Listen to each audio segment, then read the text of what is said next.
What's up, YouTube? How's everybody doing today? Super excited for this one. I've got my co-host Sarah Hicks, who you'll probably remember from, I don't know, the podcast and a bunch of our webinars and other YouTube videos. And then we've got one of our favorite podcast guests from 2020. I almost said 2019 there, but it was 2020. This is the current year. It's 2020. How could I forget? Michael Tuso. Michael, welcome back to, it's not really the podcast. It's kind of the podcast, but we're on YouTube instead. Welcome to the show. Yeah, happy to be here, and that's super exciting. To be here. I had a really fun time on the podcast, and so really excited for this follow up to that. Totally. This is so for people that are unfamiliar. Michael's podcast was one of the top 10, top 5 of ours from 2020, and so we're trying to bring back all of those guests, get them on the live stream, get them here so that we can, engage with you, see how what we talked about has been updated. But in case you didn't check that one out, Michael is the Director of Revenue Performance over at Chili Piper. You might have heard of them. They help you with calendaring stuff, like pretty awesome calendaring calendaring tool. If you're an SDR, you probably want to check that out because the thing I like about it is all the advanced stuff you can do. So many programs have like the basic stuff. This is not sponsored by Chili Piper. I just like the tool. But he's also been, AISP top 50, top 25 sales development leader and sales dev of the year from a number of different places. So I'm super pumped. Did I mention he's the Director of Revenue Performance over there? So today we are talking about, if you haven't watched the episode, it's okay. We're going to cover a little bit so that you're not going to be left in the dark.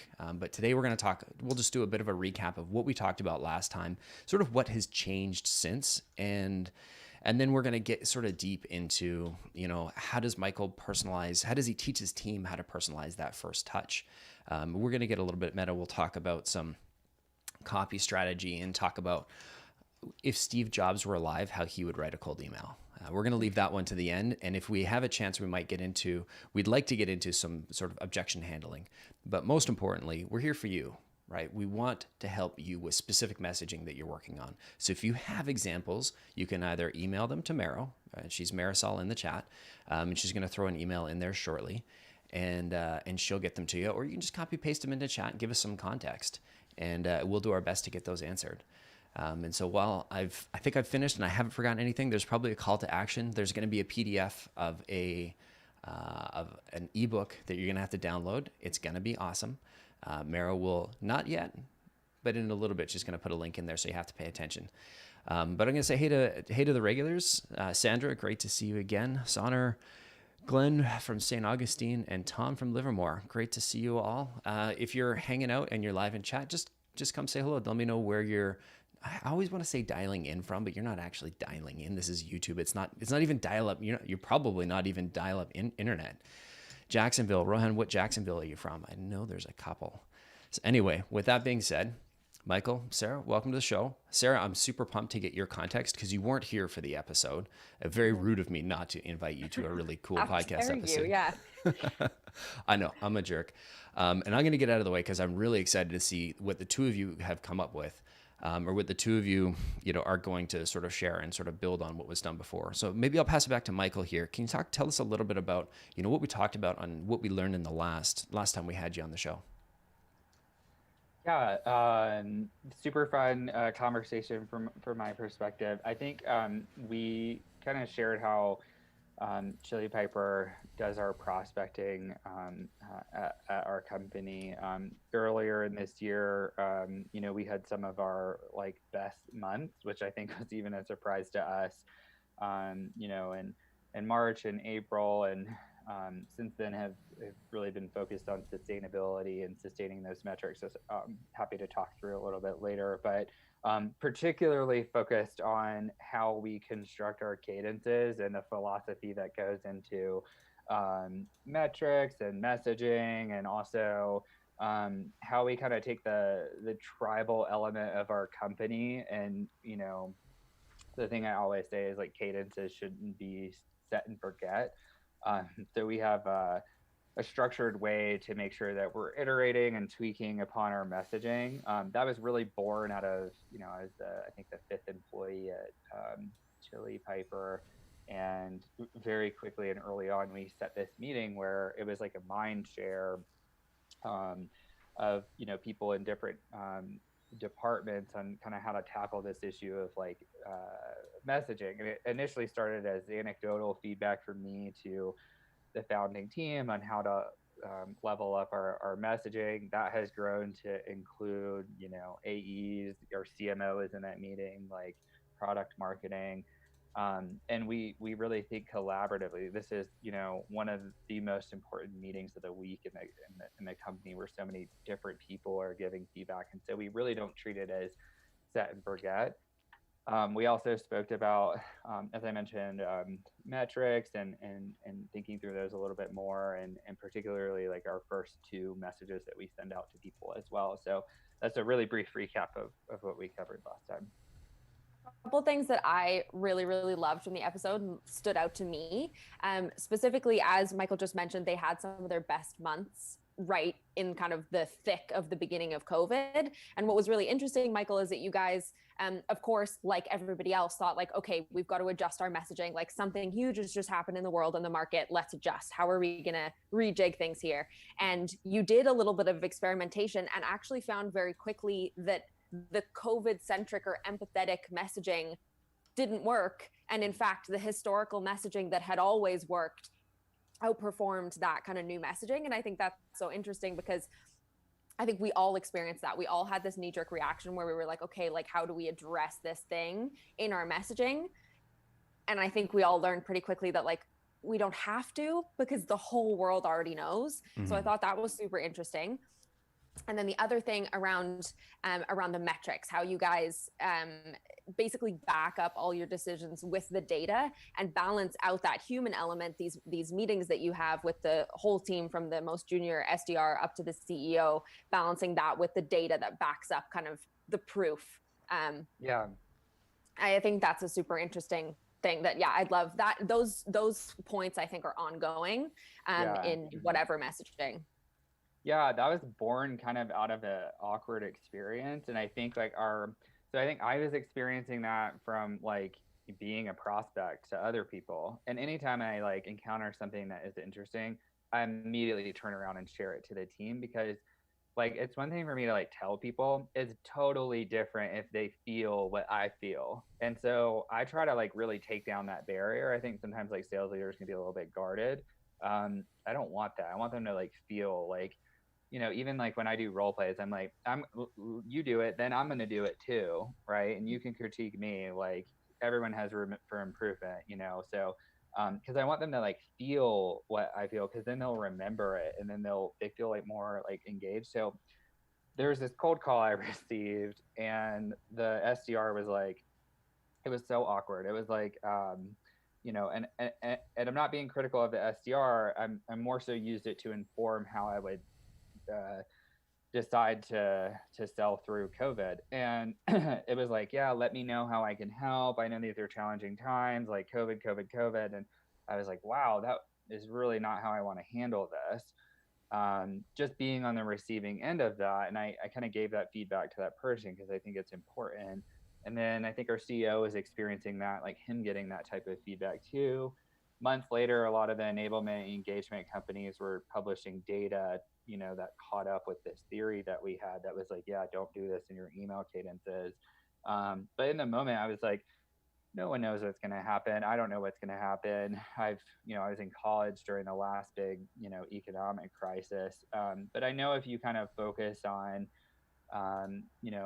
making people not feel afraid, like doubling down on learning, I find like for myself, it's really hard for me to be like in a bad mood or in a negative headspace if I'm challenging myself to like learn. So like little things that I do is like read books no matter what, right? Like listen to, if I don't feel like reading, like put on my headphones, go on a walk and listen to my like Audible. Like it's so hard to be in a negative headspace when you're learning. And so that was our first reaction with our SDRs.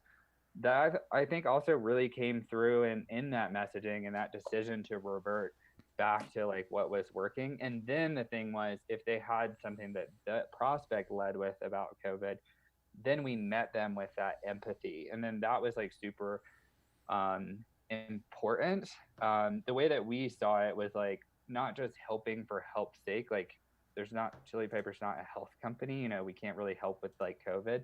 The way that we help people is through, you know, preventing them from losing their leads, right? Which then helps them, you know, keep their employees because they have like more revenue. The way that we help people is like their conversion rates across their funnel, you know, and so that's our help. And we don't even need to really like mention that. We just need to like do that. And I think a lot of our customers gave us that feedback, and it was so cool.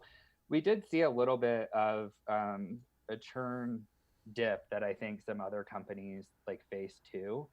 But the difference, I think, was the net revenue expansion more than made up for that, and then the net new revenue from like SDR generated opportunities mostly more than made up for that too. So we did see a little bit of dip, but it was like the net expansion and the net new like really overshadowed that by a lot, resulting in us closing our $18 million Series A at the end of the summer. And I think our investors, they were like, whoa, what's going on here? This is really cool.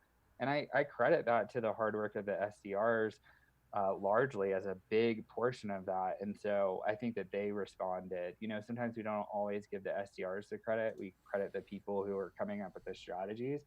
I was so proud of like how the SDRs really came together, and they were so calm, cool, and collected, and they did such a good job during this whole year. So super proud of them. That is such an amazing point, and it's totally off sort of script, but I think like as somebody who's CEO of the company, you know, I think I've gotten too much credit, and I'm not on the front lines. Like the last, for anybody who is in a closing role, a sales development role, trying to book meetings, and or an account management role, trying to hang on to customers, like those three groups probably had some of the toughest jobs, because if you were booking meetings, nobody wants to take a meeting, and you're wondering like, am I an asshole for reaching out? You know, I had so many of those conversations. It was like, well, you know, like the world, there's uncertainty, but it's the world hasn't ended. So, Yeah. you know, let's keep pushing. And the mental game there was insane. And then for salespeople, like if you were in a market, especially if you were in a market that just went to zero, like I was in, you know, the last crisis that we had was 2007, 2008. I was selling in construction. And the company I was working for, I just closed $1.5 million deal, and I was expecting 10% commission on that. And I'm like, yeah. And fortunately, I didn't have to be an account manager at a construction, you know, somebody selling into construction, because I can only imagine like what our account managers at Predictable Revenue had to go through with. We had probably about a third of our customer base that was really negatively impacted by COVID. Yeah. And that's got to be just intense. You're on the front lines interfacing with it. I'm like a couple layers insulated from it, and I still feel it, but I think the people on the front lines are feeling the most raw version of that. Yeah, I think there's definitely a lot of tears. Like I remember getting off of or listening to calls and AMs and AEs and SDRs, like had some really tough moments with customers. And I can remember one instance in particular. So we don't do discounts at Chili Pepper, and that didn't change during COVID either. It's just not our business model. And you know, I've never listened to a sales call and said, "Oh wow, that AE did a really good discount there." You know, it just doesn't make sense. And I think that mindset is really is more of a problem that we've created for ourselves. But that's a whole separate conversation. But anyway, it is what it is. We don't do it. I don't have control over it. The team doesn't have control over it. And there were some like very tough conversations around that. And I was so proud of like how the account managers were like really empathetic and kind of worked with people. But I can remember time after time that, you know, there were actual tears and one-on-ones and after call reviews and things like that. So I think it was a really tough time for a lot of people. Mm-hmm. Sarah still hit her quota. She was like 130% of quota, no big deal. So if we sort of zoom in, like I will say, like it kind of builds on what you were talking about. One of my favorite pieces from your from our last conversation was the tactical empathy. That was one thing that I wrote it down. I'm like, remember this, you idiot. Don't forget. Note to myself. I curse to myself and I put stupid things in my calendar. But so I wasn't saying that to Michael. I was saying that to myself. Tactical empathy was really a big key takeaway. And I think, if you look at the sort of how you read the room when COVID hit, the tactical empathy wasn't like generic empathy was let's smear everybody with like COVID messaging because that's obvious. But tactical empathy is a little bit different. And I'd love if you could sort of lead in with like, talk to me about your framework and the role that tactical empathy sort of plays in there.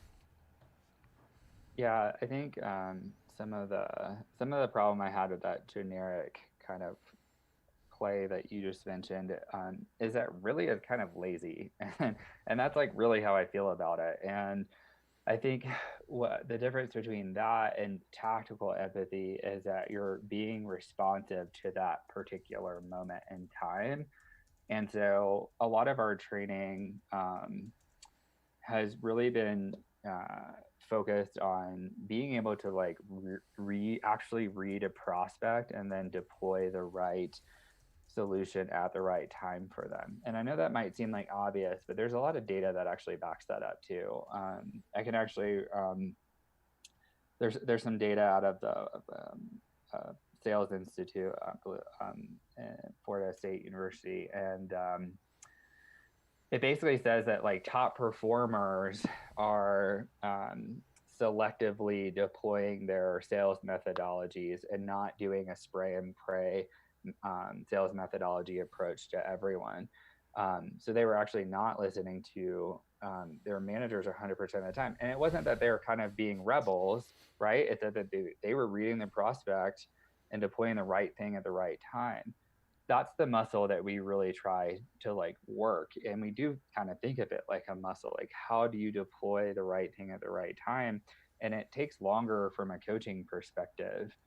But one of the things that we said early on is like, we don't care if it takes longer. We want things done the right way. And so that's my whole role now, is like, I'm solely dedicated to training everyone across the revenue teams on that muscle. And I think so much of what's going on in sales, with 50% of people every year missing their quota, that's a conservative metric. And I think a big part of that is like, we're like, here's your number, go hit it. And then like, we don't really provide the support and the infrastructure and the know-how, the how part. And so to me, this tactical empathy piece is like, okay, how do I sell through a crisis? How do I sell in normal time? People weren't hitting quota in their normal times. And so for me, so much of the tactical empathy piece of the thousands and thousands of emails I've reviewed,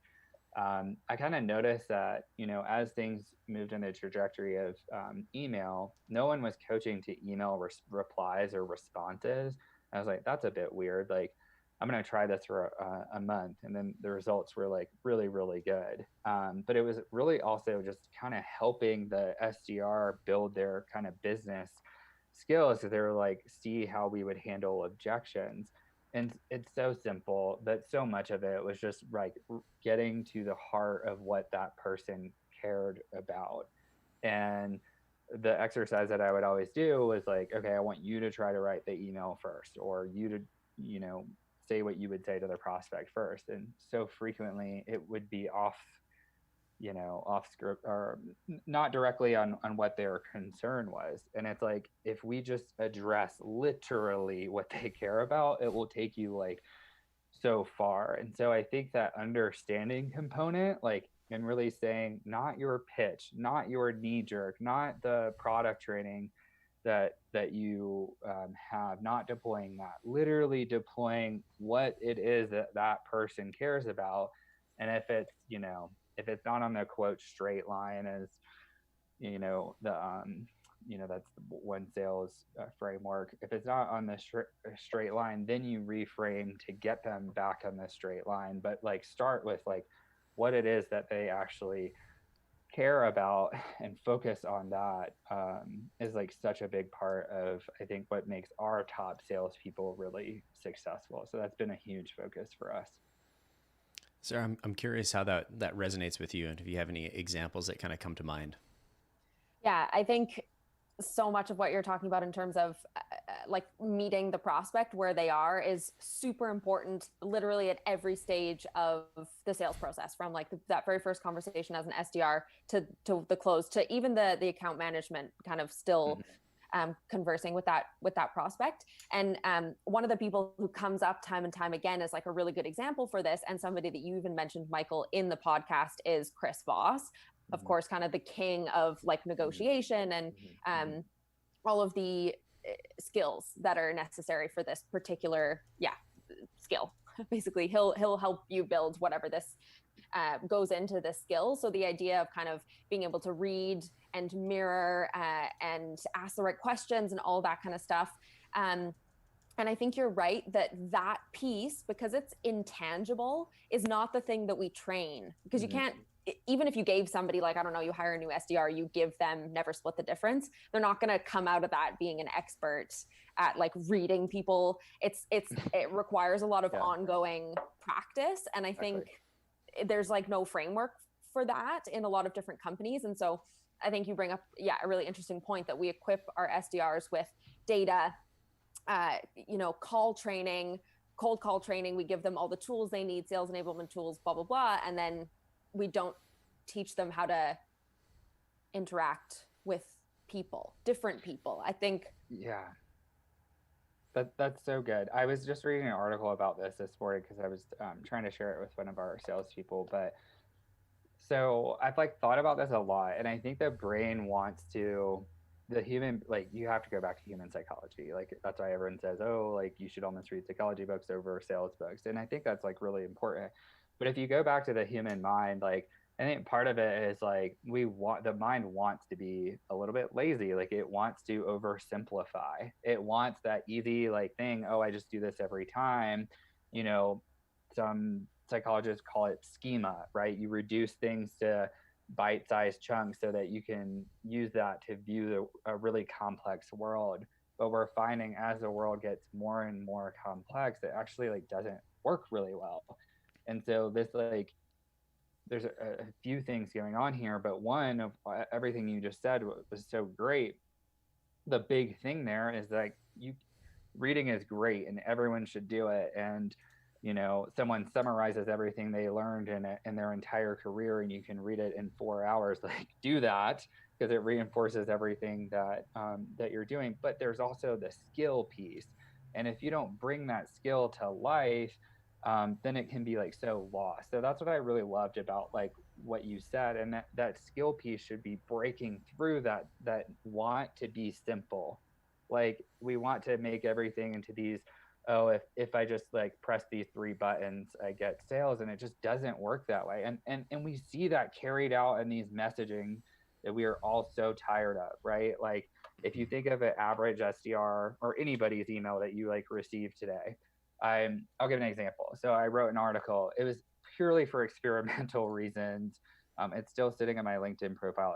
It's like an example of like when I was young and talking to one of the black belts in the dojo that I trained at, and like I was just like trying to figure out really like how to engage on LinkedIn when I first started at Chili Piper. That was the purpose of me writing this article. Years later, the only people that reference that article to me are people that want something. Like, it's people who want a job at Chili Piper, or they're prospecting me. And so for me, I'm like, oh, I already know that if you mention that article, you want something from me. And so I think we have to be careful. Like, again, like on the topic of like personalization, we need to be really careful there not to oversimplify. Like, back to what I said earlier, like, if you have a framework that says like, just reference something, and then you make an assumption that because you reference something like where I went to college, for example, like, I'm like, wait a minute, I know what college I went to. I don't, like, how does that relate to me, like, needing your product? So I think there's like a gap there. And I get we want to like break through the noise, like everyone's saying, kind of overused phrase. But I get that we like want to do that. But I think we need to resist that urge to be overly simple and think like, is really referencing their alma mater going to make them motivated to like have this meeting with me? I would say no. Anyway, so referencing something personal about them, using some sort of social proof, saying something about ROI, and then asking for 15 minutes is a pretty common formula. I would say like if you come up with a different theory that works for your company would be much better than this like spray and pray mentality that so many people are adopting. And I think there's really powerful ways to personalize. I don't know that citing my alma mater is the best way to do that. So like come up with a theory that works for your company, like really think about it and then test it. For us, that meant being experiential.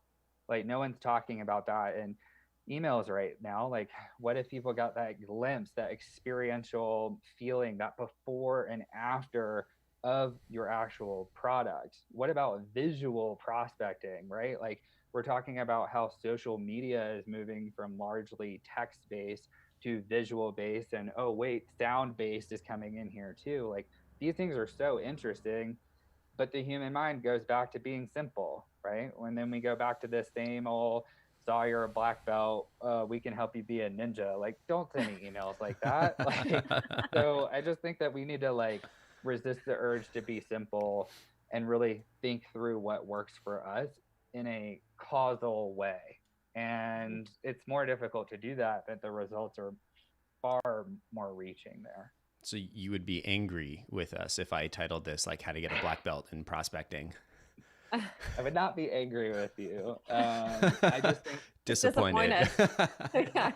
I mean, I would give the feedback as I would hope that someone would give that feedback to me. And I think that it's the worst feeling. Like, you know, I've been an SDR and I know how grueling it is. And it wasn't messing up that was so bad. It was like messing up and not knowing why and no one telling me why. And that was the part that I struggled with as like a 23-year-old SDR, you know? So it's not the messing up that people are fearful of. It's the, okay, well, how do I get better component? And if we aren't ever offering that feedback, then, you know, how can we expect people to get better? And so for me, that comes back to coaching. And, you know, Gallup says that we select the wrong manager for the role 80% of the time, right? And that the manager with the softer skills are the managers of the future. What they also say is that the only way to move forward kind of in this whole new world are managers who really believe in that coaching, developing people, bringing you to like where you are to that next step in your specific career. Are the types of managers that are going to own the future. And so these people that are what managers are, you know, I think will be a dying breed, and the how managers will be taking over, because those are the people who develop people, who develop people. And then it relates to other things too, not just performance, but attrition metrics, like what sales leader tells you that they have, you know, good retention numbers, very few. And I think a lot of these things are really interrelated.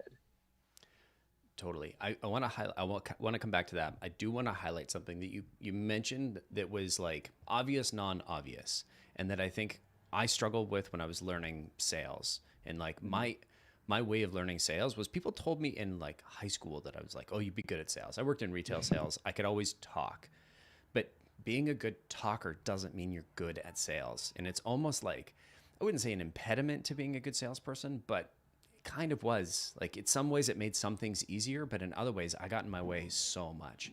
And I think the biggest piece that I struggled with and I didn't realize, and that you alluded to earlier, is that there are sales books that will teach you the tactical how to be a salesperson, right? And then there are books that will teach you how to be a human and how to interact with other people. And those are the psychology books. My favorite sales, non-sales book, I threw the link in the chat, Never Split the Difference. If you're in sales, you haven't read that book, go read that book. Go buy it right now. Just stop watching right now and go read that book. It's that good. There's and when you finish watching, just search for Never Split the Difference GitHub, and there's some engineer who wrote amazing notes that I go back to almost weekly. And I think it's just such an important distinction that I really wanted to call it out, that like you can't be a good sales rep by just reading sales books. You have to broaden your horizons. And to the manager point, I mean, I think Sarah, you have to be one of the luckiest people. I think this was your first like sales job. And you've had the opportunity to work for Julian, who is, in my opinion, one of the best how managers I've met. Yes, 100%. Yeah. And I think you're totally right. Old breed of leader who, I think in a different time, leading by sort of fear and leading by, it's like leading by like really pushing people, not caring about them as individuals, but rather how they contribute to this company. That was like the old mentality. And Colin, I think even that really like talky salesperson is an example of like the old breed of door-to-door salesperson, and maybe why some people still think that talker is a good, is the prime salesperson. And I think one of the reasons why we're shifting away from the Steve Jobs type or the like talky, convincing, influential type of salesperson is because the SDR role and kind of the basics of sales is getting more and more complicated. So if we're asking people to like really think and to understand their prospects and to be able to like read different types of people and be empathetic and think on their feet and do all of these things, you can't just push people and be like, make more dials, email more people. You can't lead by fear. You have to develop these people, develop their personal skills, really get to know them and motivate them for what they want to achieve in their lives. Because this old idea of kind of just like motivating by fear or money doesn't really work. It's kind of, the world has changed. And I think somebody like Steve Jobs now, if he tried to start his company now, would lose so many people in the process of kind of building the company from the ground up, that maybe it wouldn't have gotten where it is today. Yeah, I think I think some of the like brilliance part of Steve Jobs was, for me, it was more like the marketing piece. And I think there is a lot of like nuggets of information there. Like, you know, when he took the Mac out of the manila envelope, right? Because it's like he understood that the human mind understands things through reference points. And so if you think of the manila envelope, it's a reference point, and then you have this oh my God moment. Or the, what was it, that 1,000 songs in your pocket, right? So that these reference points. The other thing I would say about him is simplicity, this like simplicity piece. Like he understood that about the human mind and really capitalized on it. So in Presentation Secrets of Steve Jobs, the author really emphasizes like, you know, he might have like one word on a slide or just a picture, right? And so it's really, if you take his language and you process it through a lexical analyzer and you compare it to Bill Gates, you know, I think it's like Bill Gates is at a college level and his was at like a 5th grade reading level, something like that. So it's like the human mind can really, so I think like a lot of his brilliance was really the marketing side. To the point of like fear and money, like I felt that early on in my career. And I think that a lot of companies use this carrot stick really was the motivator here. Really, when you think about that though, the fear, the money, the carrot, the stick, they're extrinsic. And these extrinsic motivators to me, and it just very personally as a salesperson, led to like pretty bad burnout. And so I had this period of like, how do I work through making sales a sustainable career? And I really do like selling. Like I enjoy like the all of the different intellectual pieces. I enjoy the presentation element. I enjoy working with people. Like I really do enjoy like sales, but it was this in a moment of like, how do I make this sustainable? And I think you have to shift from extrinsic to intrinsic. And I think when I realized that, I was like, oh my gosh, this is it. And so then I started paying attention to things I'm doing outside of work. And then I'm saying, well, let's read books other than sales books. Let's exercise. Let's, you know, focus on meditation. And then I'm like, oh my gosh, I feel so much better. Then my results got better. Then I got recognized. Then I got the promotions. And then this like chase ended. And I don't feel like I'm chasing. I feel like I show up to work every day. I'm like ready to go.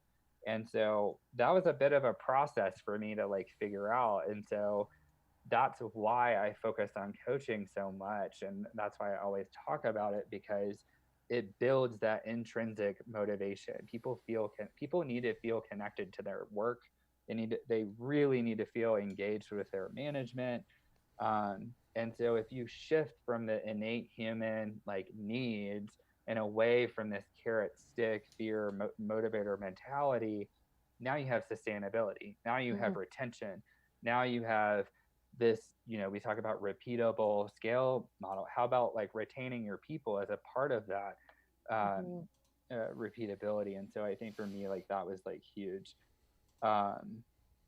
Yeah. So the other thing with never split the difference, though, is one of the big things with that, I think for me, was take that book and then make it real to your company. You can't just read the book and then like expect everyone to be doing it. Like operationalize it and really break it down to like, okay, a getting to know oriented question. How would you say that in the context of your own product? A calibrated question. What's an example of a calibrated question to sell your particular product? Don't just read the book and it goes in one ear and out the other. If you take that extra thought process of making it relevant to your company, it will stick with everyone. And what happens is you walk away from that training and your team is sharing the examples with each other. I mean, every sales trainer's dream is to like have that happen, like have that dynamic of that collaboration piece take place organically as a result of training. And so I just encourage people to like take those extra steps that yes, take more work, but are then we did that training in February and people are still referencing it and still sharing things like that as well. So, and then the other thing, just one more point on the talker piece. I think that the smooth kind of talker salesperson is being replaced with the discoverer. And the discoverer is much more motivating because if you think about it, I could tell Sarah or Colin what I think. It's likely to not be persuasive. But if I can discover what's important to them and then lead them in a direction through questioning, it's probably going to be a lot more powerful than me just explain just about anything. Like forget about tech for a minute, forget about SaaS sales, like just as deconstruct these like the tech part of it and think like how does this apply to human nature? And to me, that's really big.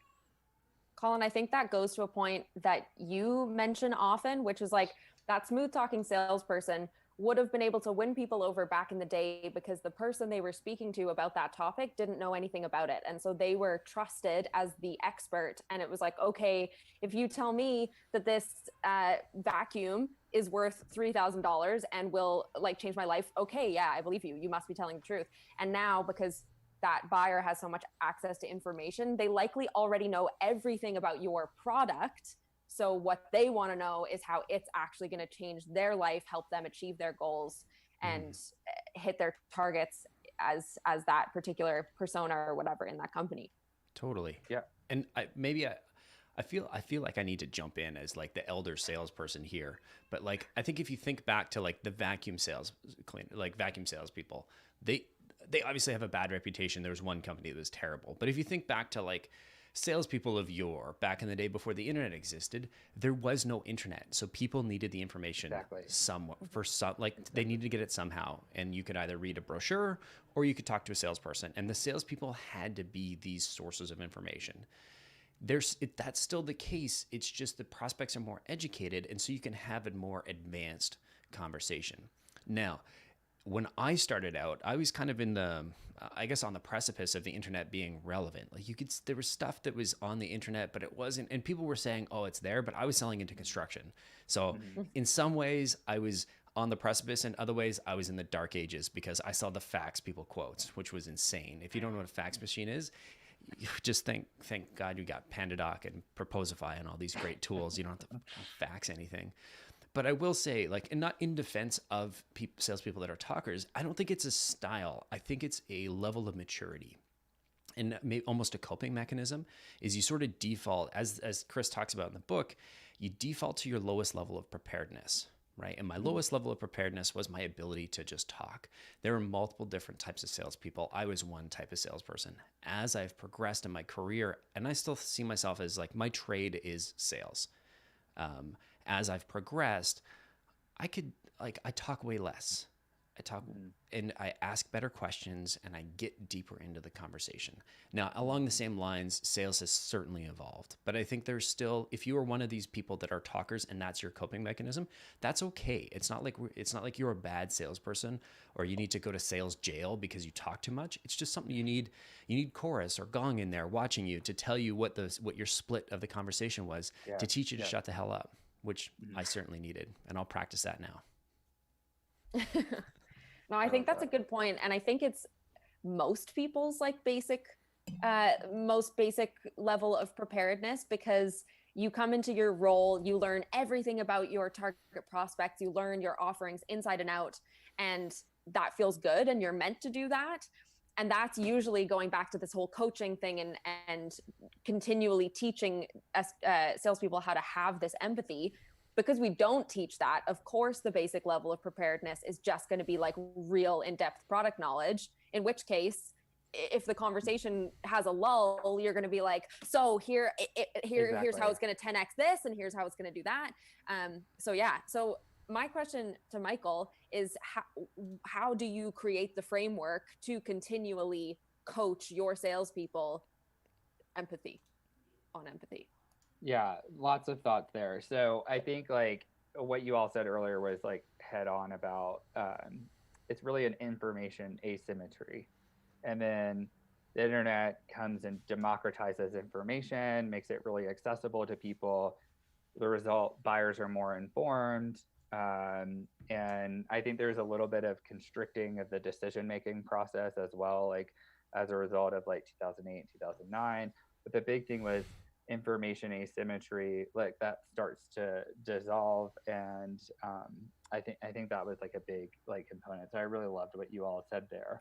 I think about this question a lot that you said, Sarah. And oftentimes I do lots of role plays with people at Chili Piper and other companies, just requesting help. After I do the role play with people, I always ask them, like, what do you think you could have done to like improve? Is like one of my first questions. A really overwhelming majority of people say, if I only had more product knowledge, then my sales call with you would have been a lot better. This is very problematic to me, right? Because it's like, there's many different reasons. One, I think it's deflecting responsibility a little bit. It's less like focused on your own skill set of improvement, and more on this external thing. So I think that's the first piece. The second piece is the strategy piece a little bit. Is like, okay, if I only get this product knowledge thing, and then now you have this thing called product knowledge, and then you start doing that, is that going to really work? No, it's not going to work. And so let's like I said, like, let's not think simply. Let's deconstruct here. And so I almost want to like do like a month-long training with new employees that's like no product knowledge and all about like why the company was built or what the customers do every day, or what's the problem we solve, or what is a director of marketing do every day. Think about those things and make that your default level of preparedness, not the product knowledge. So then that brings me to landscape, and I'm like really thinking about landscape, and I'm like away from the product, right? Like there's so many tech CEOs that are really product oriented, and I think a lot of them that become successful really kind of jump this hurdle where it's like they want to talk about the product all the time in the beginning. And sometimes they get help from their VCs or their salespeople that helps them, this like human emotional part. You can't solve everything just by talking about like your product, even though building a world-class product is super important to be successful, but there's this other component. And so that's a big part of all I've talked about in the past 2 months with our sales team. It's like, why are we even having this conversation to begin with? And it sounds really simple, but like there's still so many sales calls where like you hear the prospect say something and then the next word out of a salesperson's mouth is, we save you time, we do, and it's like, just do away with that. Let me That's show not you a motivating. demo. Like, no. Yeah, exactly. Like it's it again, like if you can think like you want to say that, like almost flip it, like get them to say it through asking questions, like that little bit of a switch. And so we practice that. And one of the things I've done recently that I like is like I'll do the role plays more. I've been doing those like more and more with them. I think that's helped a lot. We do lots of call reviews here. We break down we built our own framework for sales calls, SDR calls, and account management calls. So we use those as like a guide, and then I have them score. We review like email objections. We review. There's like a lot that we like put into that, but yeah, that's kind of how I think about it. It's totally fair. And I love your point there. You can't have empathy for a customer if you don't have a deep understanding of the customer and their pains and their problems. And I totally agree. That knowledge of the customer, I think, is 10x more important than knowledge of the product. Because as salespeople, and here's another rookie sales trap that I've fallen into more than most because I've been selling for longer, is selling the features as opposed to the impact that they're having. Right? Like people want the ends. They don't care about the means to the ends. They don't care if it's gonna, like if you're selling forks, they don't care about what it looks like. Some people do, but I don't. It's like I buy a food delivery service, fork, plate, mouth. That's what I'm buying when I buy it. I'm oversimplifying here, but if you don't have a deep understanding, you can't build that in. I'm curious because I really love to bring us back to that. I could talk about coaching all day long, because I think if you look at like the content that is available for salespeople, there is some. If you look at the content that is available for sales manager, there is significantly less. If you look at the content that's available for director, VP, sales leader, there's very little. So I could certainly talk about that all day long. And maybe that's another episode for us another opportunity for us to have you back on. But we did promise people we would talk a little bit about personalizing.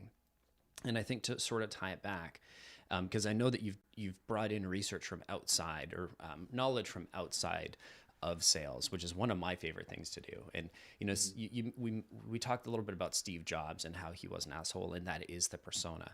I think the one thing that a lot of people, when they see the sort of the interpretations of him in the media, the one thing that's very commonly missed is that he had the deepest understanding of his customers, right? And that's fundamentally what created all these amazing products.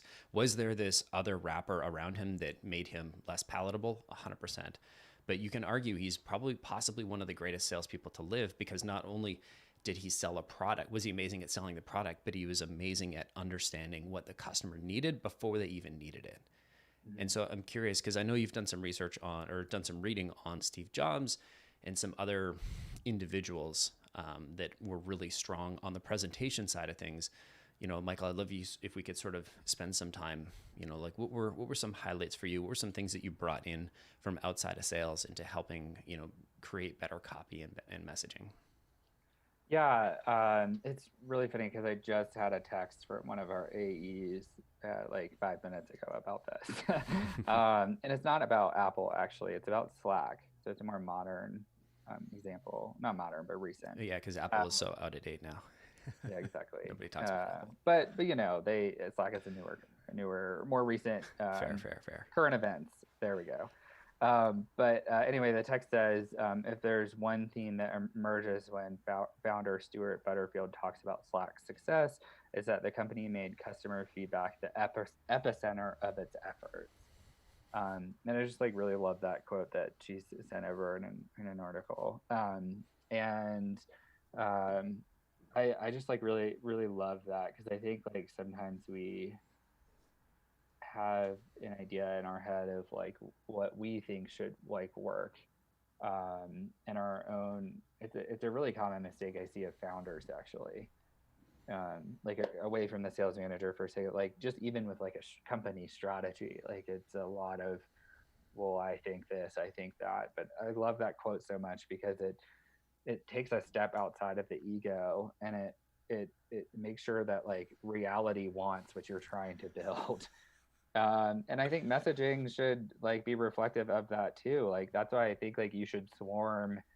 I think when you swarm an idea, the idea popularized by like Google, where you bring different people in from different departments to solve a problem that might not necessarily be directly in their wheelhouse, on like personalization or cadencing or things like that, you're putting a lot more angles and viewpoints to really make sure that this is reality.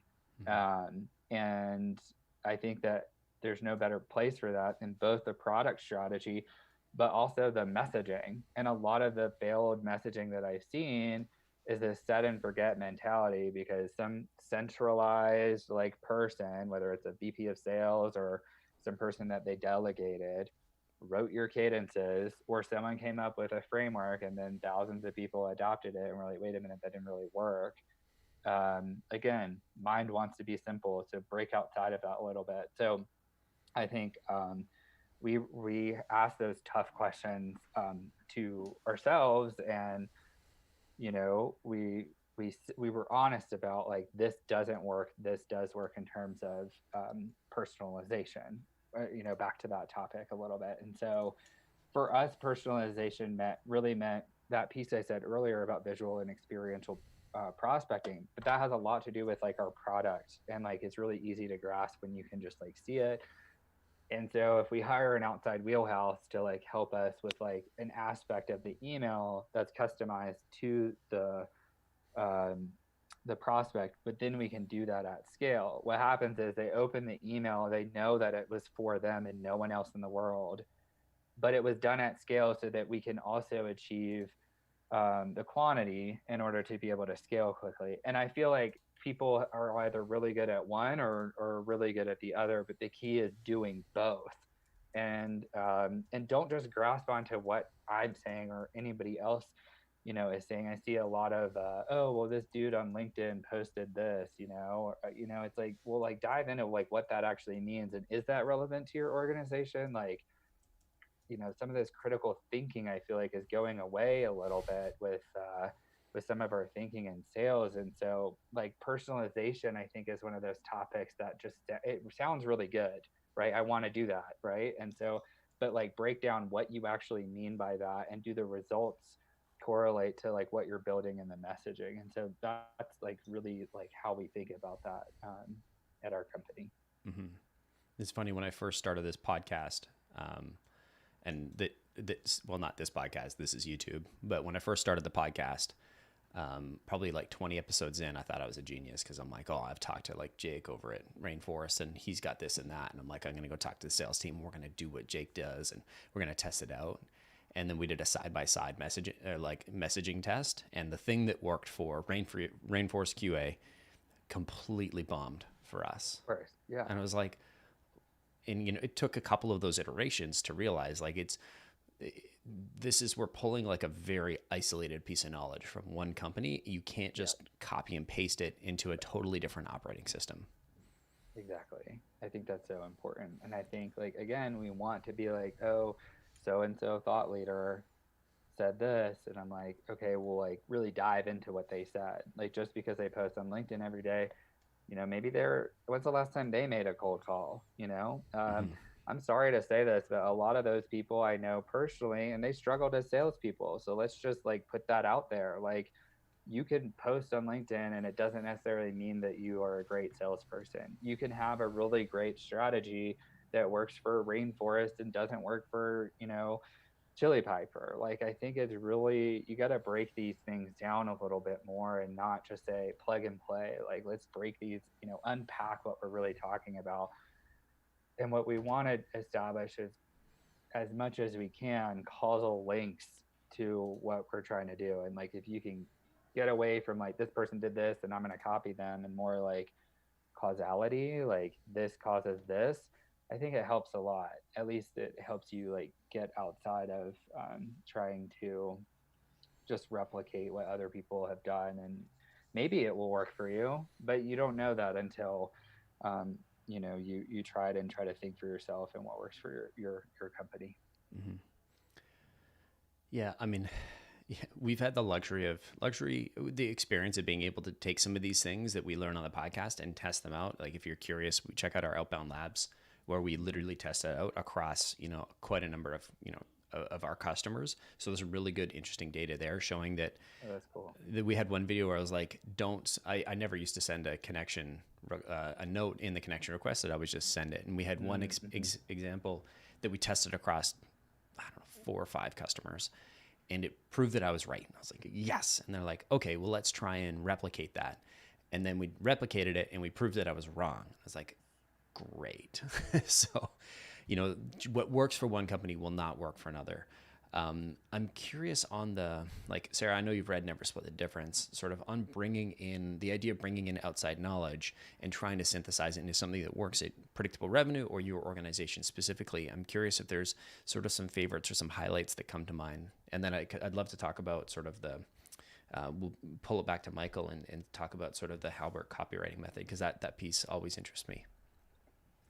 Yeah, I think one of the biggest pieces, and it's one that I touched on a little bit earlier, is the mirroring or the meeting the prospect where they are. Like the way that they're speaking to you is how you have to speak back to them. So like, for instance, I remember in my early days, Colin mentioned I was first-time salesperson, 100% first-time person in like B2B business, whatever. So there was a good few months where I was speaking to these executives and honestly half the time had no idea what the F they were talking about. Like they'd be like, I just raised my Series A, I'm going to do IPO. And those are really basic terms, but I didn't know what they were. I had no idea anything about finance. And so I'd be like, write down Series A, write down IPO, and be like, yes, go for that. IOP.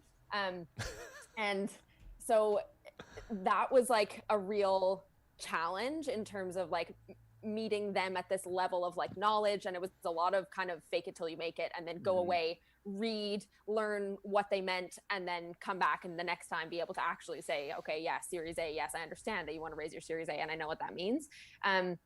And so most of the conversations were with that type of person. And then I got really in the habit of being like, okay, I've got to be like knowledgeable about business. I've got to be speaking in a relatively formal type of way. And then I had this prospect who was really, really different from all of them. And he said something like,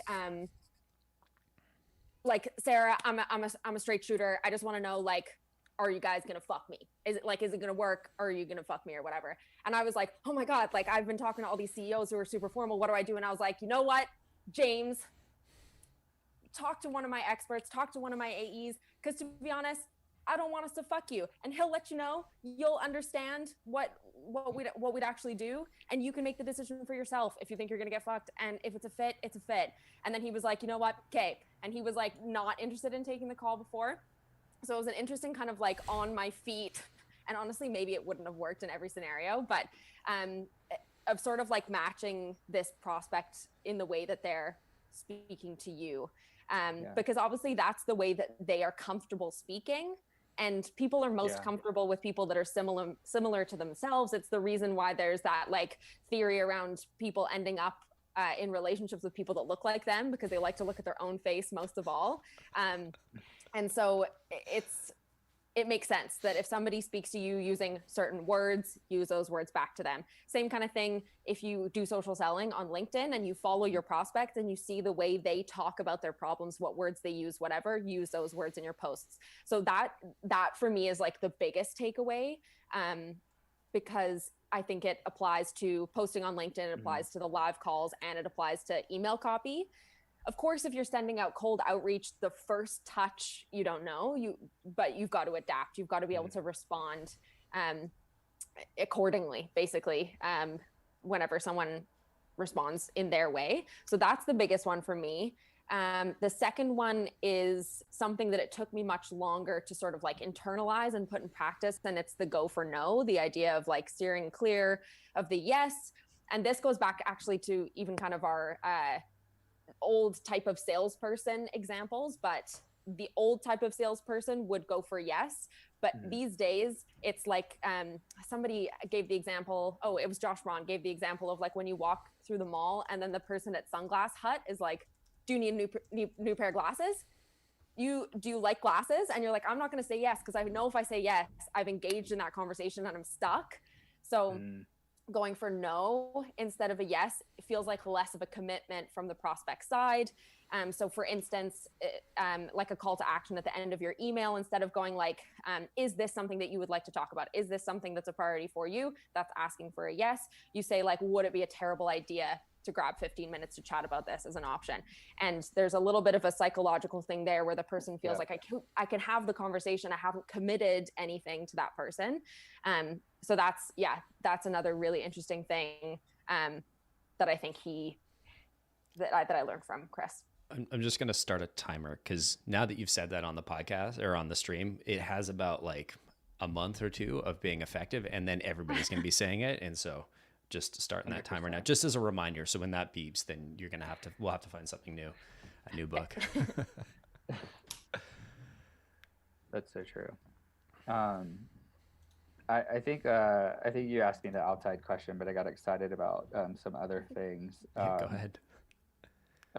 Never split the difference is an obvious one. I think one of the other things I've appreciated though is like fiction books, actually. Like it's like helped me be a better storyteller. Like again, going back to like the human mind, like I think it's just like so impactful to be able to tell stories. And also I think it helps like with your writing.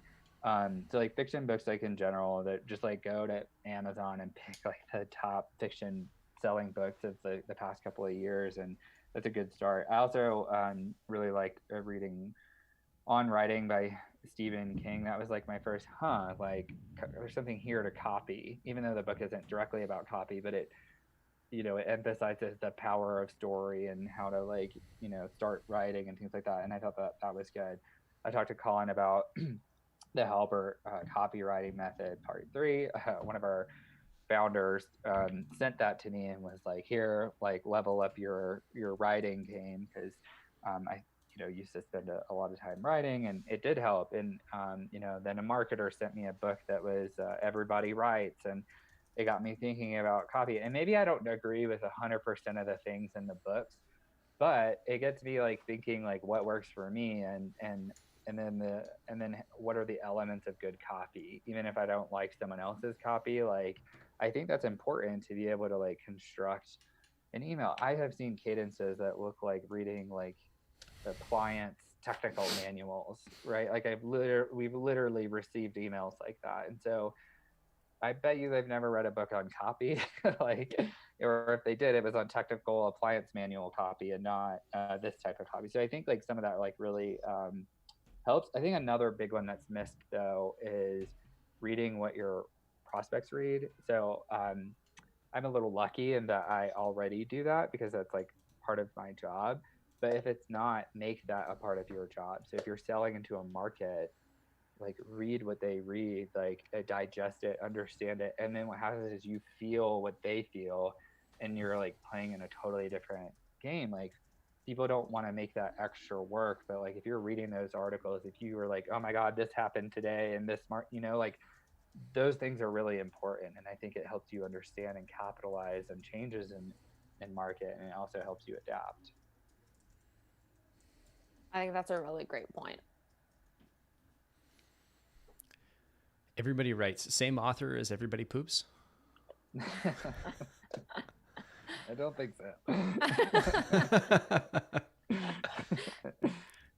We'll have to check that one out on Goodreads. I just threw a couple of the links in there because it is such an important piece to broaden our horizons. I mean, I think if you listen to the last, 40 minutes of this conversation, so much of it has been heavily influenced by books like Never Split the Difference.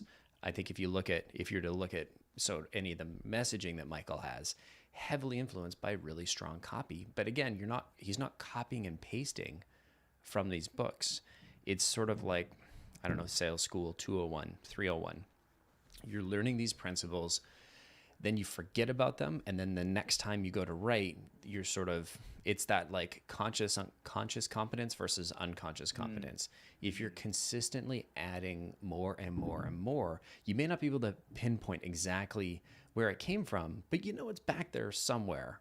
like right about there is where most of the book knowledge lives for me. And it takes a while to get to it.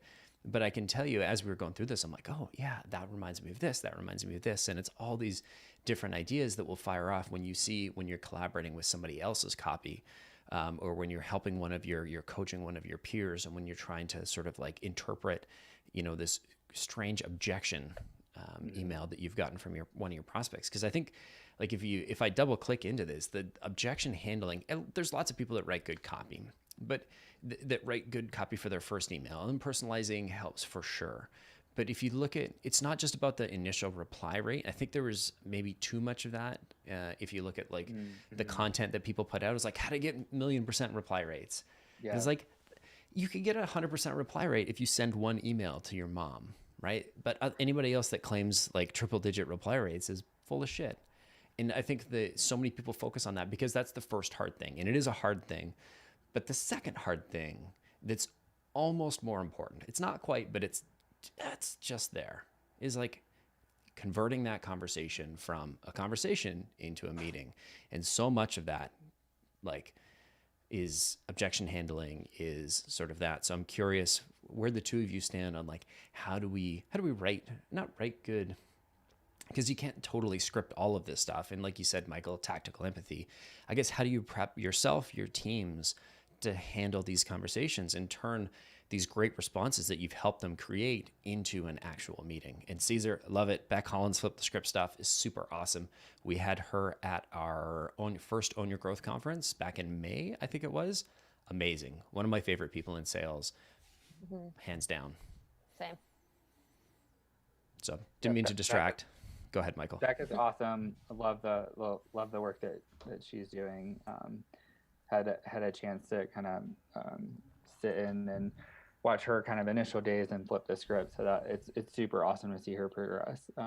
I think back to what you were saying about kind of consciousness. I always kind of go back to the quote, like, rule your mind or your mind will rule you. Like, it's really important to kind of train yourself to be like prepared and train your mind for these concepts. And I think like that's why like really being a lifelong learner is the most critical element to all of this. I think with objection handling and some of the thinking that you were just talking about, reply rates, it makes me think of like the walls coming down between departments, actually. So like that's why I wanted revenue in my title. Like I said this a while ago, but like I've never met another director of revenue performance. Like part of it was to like, try to get people thinking a little bit differently about sales.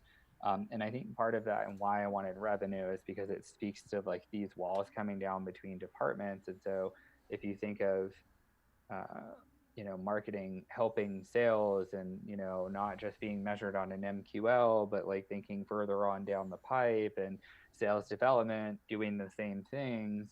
It's not just the MQL anymore. It's not just that reply rate. It's not these superficial, people call it vanity metrics anymore. Again, it's like diving deeper, like being more scientific. Like one of the things we do is we take a lot of these metrics. I think, Colin, you've told me to check out tools before that I still need to do, but we take out metrics and we kind of intentionally make it a little bit manual so that we have to go through the exercise of being more granular and specific about different metrics, like what are the positive reply rates across our entire, accounts that we're sending to? How many people do we reach out to an account in order to book an opportunity? What are the different ratios? Like, what are those micro things and not just the reply rates? I think that's really fascinating and an area that I love when people challenge me on to like learn more there. So I would challenge people to do that too. With the objection handling component of sales, I think it's less of like defending an objection, which I think sometimes like that mindset plays out a little bit. And again, like more figuring out like, what is the prospect's why? And if you can figure out what their why is, the rest of it can can take care of itself. The framework that I use for email coaching is like get to the heart of their concern, number one, using that tactical empathy, then usually reframing the conversation to like the big picture. And then the last thing is like finding a compelling reason for your ask that isn't just like, let's meet for 15 minutes. That's worked like really, really well for us. Happy to chat with people like more about that one-on-one as well. But yeah, those are some of the things that I think about on that topic. And that objection handling framework is actually broken down in our blog post about the episode, Michael, that you did. So if you guys are interested in like seeing that visually, Michael also gave a very clear example, which is broken down there on how there was a certain objection around contract length and how his salesperson got to the heart of why that mattered, reframed it, and then went for the ask. So check that out. Mm. And we'll get Mero to find that link for us and throw it in chat, because it is, yeah, it's definitely a good one. Sarah, I'm curious your thoughts on sort of building these like objection handling sequences and looking at it. I could talk forever about like tactically, how do you manually calculate positive reply rates? I won't, because it's boring. But if you're ever curious, hit me up on LinkedIn and I'll rant at you for 5 or 10 minutes about Google filters and labels and shit, but I won't say it now. So back to you, I'm going to hit you up, Colin. I think it's super important, like Michael was saying, to look at the breakdown of the email like dispositions or once you have all those contacts who have gone through the sequence, what's the couldn't contact rate? What's the reply rate? Then look at the replies and see what they are, because usually tools like Outreach don't split those replies. It's just reply. We don't know what that person said in the reply. And then the bounce rates. And I think that's everything. Open rates, like not as important as, of course, if you have like a terrible open rate, figure it out. But if you got a really high open rate, it's probably not, it doesn't really matter. Mm-hmm. And then I think that's really important, because looking at your email metrics, if you have a really high response rate, but a low meeting booked rate, something in there isn't working. So yeah, that's when I would suggest looking at those responses and breaking them down and seeing what these common objections are that you keep getting, because you can't like build a script for objection handling because you have no idea what that objection is going to be. But over the course of time, you will see the same types of objections emerge. Mm-hmm. And eventually nothing's really going to come out of left field. Like it's all going to be sort of centered around the same things. So then I think you can build yourself a script, not a script because you're not going to copy and paste it, but at least your understanding of why you're going to create more value than that objection is going to create like friction for that prospect. So if we're thinking about the contract length example that Michael shared, if you can share why having a contract length of this set length that you can't budge on is going to help them achieve X goal that you know that they have, rather than it being like, but in this 12-month contract, we're going to do this. We're going to spend all this time doing this. We're going to, it doesn't matter. So I think the most important thing for me when I was new to my role was I had a document for objections, and I just wrote down every single objection that I ever got, went back and spoke to my peers, the AEs, my manager, on how to handle them. Because at the beginning especially on a call, completely incapable of handling an objection because I didn't have this like arsenal of responses. So I was absolutely hooped. If someone said something, I'd be like, oh, you're right, bye, and hang up the phone. So you got to write down every single objection that you get always, because then you'll see the themes, and then you can split it up into those kind of like themes in your document. And eventually you'll be so comfortable with your response to each of the objections that it becomes easy to handle them and identify like what is the fear that person has about the objection. And again, for like a long contract length, it's the fear that person's going to stick their neck out and spend money for 12 months with you, and it's not going to work, and they're going to look like an idiot.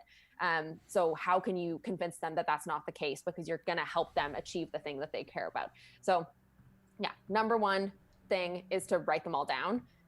Absolutely. And then in terms of, like monitoring your metrics, break down the reply rates. And as Michael said, it's super manual because you can't it doesn't classify them within your tool. So you're going to have to go look at, you know, all the metrics across the top that shows reply rates, click reply rates, and then probably click into every single email for someone that's replied to a campaign.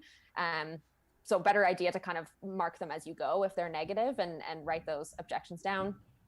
I would be interested to know, Michael, what your framework is when the objection is just the like, no, thank you, or like, I've already got this covered, rather than a specific objection about something specific to that product. Yeah, that's a good one.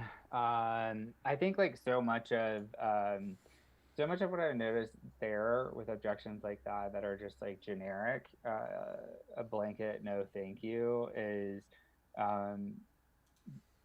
getting something deeper, like not just taking the no that as like, I'm never going to work this again. So I think that's a common like thing I'll say, or I'll see. Like another one that I see happen like that is like, can you reach out to me in 6 months? Like to me, those are pretty similar. Like it's really easy to just be like, okay, you're not interested. Okay, I'll follow up in 6 months. We had a lot of those at the beginning of, you know, we talked about COVID in the beginning. Like those were lots of types of objections that we got. So the getting to the no is one example that the team really loved, but there's other ways to do it. That's just one way to do it. So if someone, you know, said that they weren't interested, the biggest thing that I would say to SDRs is like, try to figure out like why. Like, is it, you know, something going on within their company at the time? Do they not know? And usually, like, it's not about converting 100% of the people that say no. It's like, if you can get like 1 or 2 or 3 people, that's, you know, this game isn't about getting to the 100%. It's like sales is about getting to the 20%, the 30% of the wins. And so I think so much of it is just like pausing for a second and coming up with like finding the reason why. And then usually from there we could like overcome. So yeah, coming up with, you know, usually one of the things that SDRs would do is say like usually why people would say no. So usually when people tell me no, it's like because they're you know, super busy, or maybe they don't have a full grasp on what Chili Pepper does. Like, would you fall into like one of these categories? And now I'm just trying to spark a conversation. I'm not like pressing you for 15 minutes. You know, I'm just trying to engage you in conversation. And I think if people are picking up on that, and they're not like, oh, this person just wants something from me, like, it's not necessarily, you know, I think sometimes we get in scarcity mindset of like, I have to win this deal this month. But if you like view it as like you have an abundance of people you can reach out to, as opposed to a scarcity mindset, it helps you like, I'm good with my quota. Like, I'm going to hit my quota in the first 2 weeks almost, even if I don't. Like that should be our attitude, because you bring that attitude in how you answer these objections. And so if you're like pressing for the end result, you like lose that conversational element, and you become so attached to the outcome that you lose how to get there to begin with. So usually I find myself like asking them to like soften up, like, don't go for the demo. Like, maybe you get them in July, and that's cool because you need a demo in July too, you know, and like, but make sure like you are really breaking that down. So that's just one way that I think about it. I think an important piece to just call out here is that neither of you are saying handle the objection by telling the prospect that they're wrong. They're like, no, you're wrong because, right? And like, this is something I did so much. It was like, no, well, if you think about it this way, right? And I think one of the keys is, so I think if you look at like, what is step 0? And it's what Michael is saying, is that abundance mindset, that this is not your only opportunity to talk to a prospect. You can say no to this person. And if they turn out that they're not a good fit, that's okay. And I think accepting that is sort of step 0. And then step 0.1, or maybe it's step 0.5. I don't know. It's before you start handling the objection. It's just making sure that you're acknowledging that it's a real objection. And it's sort of, you know, I'm going to drag Chris Voss back into this, but, you know, they talk about, like, one of my favorite lines from it is when somebody's asking you, something that you don't want to do and how to handle that. And it's like, hey, I'm really sorry, but that's not going to work for me. And you're acknowledging they've said something. You're like, oh yeah, I really appreciate you. An example from real life, and I can't think of sales examples right now. But the one that stands out the most was a couple of years ago. Rent was tight, as it is when you're bootstrapping and you're an entrepreneur. And our landlord tried to raise rent by like $200 a month, which was fairly significant to me at the time. And I said, hey, I really appreciate, sorry, that's just not going to work for us. So that was my opening salvo, so to speak. And then they came back and said, okay, well, this is here's what we can do. And as soon as I felt movement, I was like, you got to acknowledge the movement. So they came down from maybe it's $400 to $200 or so. It was like a huge increase, more than they were allowed to like a reasonable increase. And I was like, hey, I really appreciate that. Thank you so much. It means a ton to my family. So I acknowledge that they've done something. And then I'd be really Canadian about it. I'm like, unfortunately, that just doesn't work for me. And then I didn't follow that up with can you do this? Can you do that?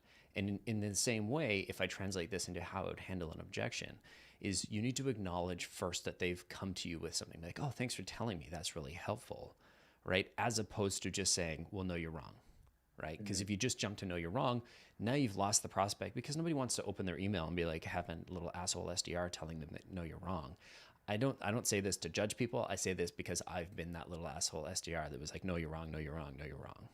So how do you get people in that mindset of wanting to sort of engage with the prospects as opposed to just copy and paste? Well, I found this objection handling in template in Guru or whatever tool you use, and I'm going to throw it in. Yeah, I think so David Brock was one of my is one of my mentors, but wrote the book, The Sales Manager Survival Guide. But this applies to managers in that book, but it also applies to situations like this. And I think there are situations that are more directive, where you're kind of telling, and more indirective. And as a manager, you need to be able to do both and bounce between those different strategies. But in this type of reply, I'd say it's more the indirective approach, which tend to be question based, which as the directive approach are more do this, more telling based. And so training people on kind of the differences between the two and when to deploy each has been really helpful to me in my career, both as a manager, but also on these sales calls as well. And so being more indirective is usually where people need to go, is kind of like I said earlier, leading people to conclusions for themselves with questions is more motivating, because usually we tell people to dig deeper, but then you have to activate what we call it activating their motivation. They have to be compelled to want to make that change and put in the work. And when we don't do that, we're really leaving things up to the chance. And when something is left up to chance, it favors the status quo.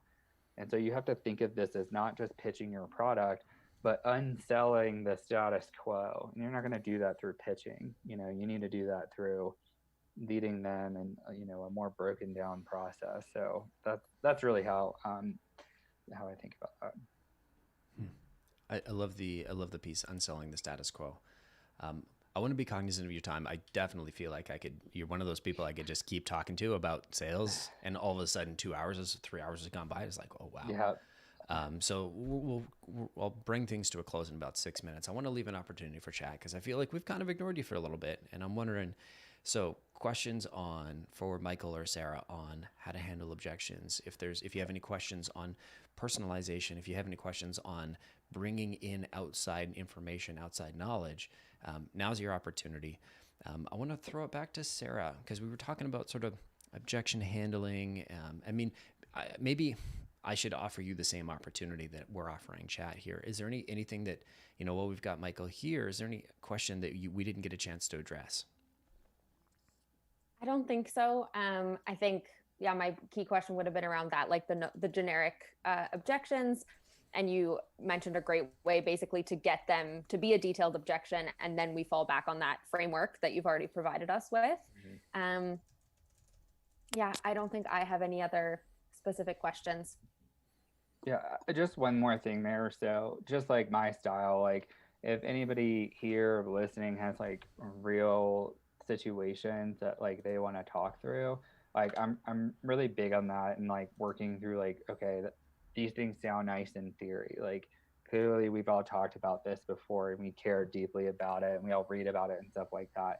But what does it matter if it's not like applicable to me or my situation or really like rooted in reality? So that's where I think it's like important to go back to real tangible examples. So, I encourage people to challenge me and, challenge your peers and things like that. So if you have real examples that you want to walk through, my door is always open for things like that. Like, that sounds great, but what about this? I love having those conversations because it helps me learn, which I think is a great headspace for people to be in.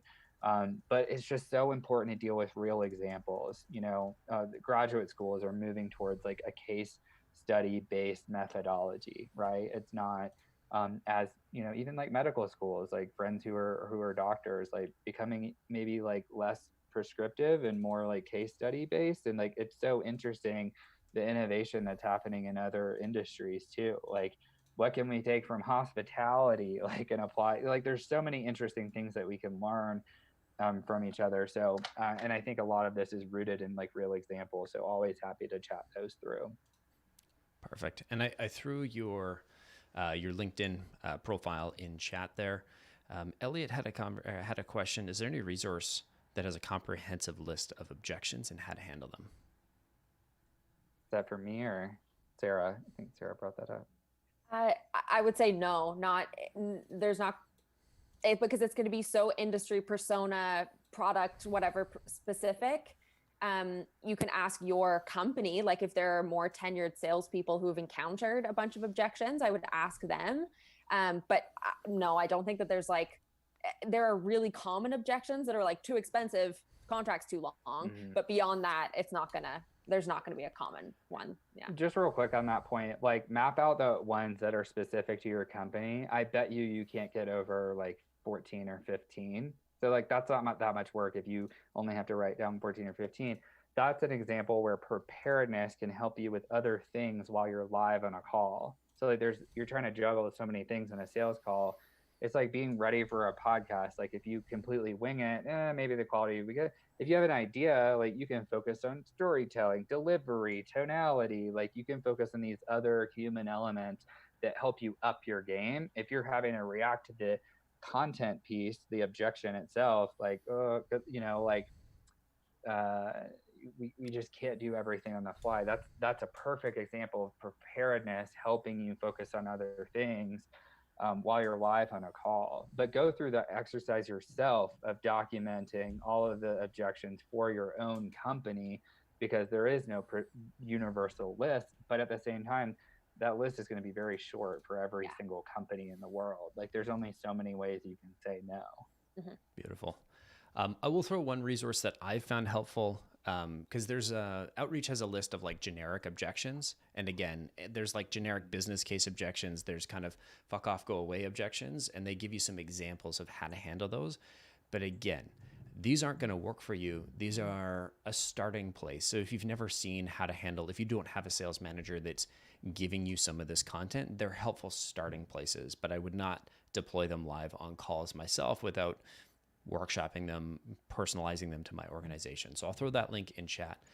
But I really want to thank Sarah and Michael for taking so much time with us today. It's been amazing to get a chance to pick your brain again. And it certainly seems like there's more for us to keep talking about. So I appreciate you coming on.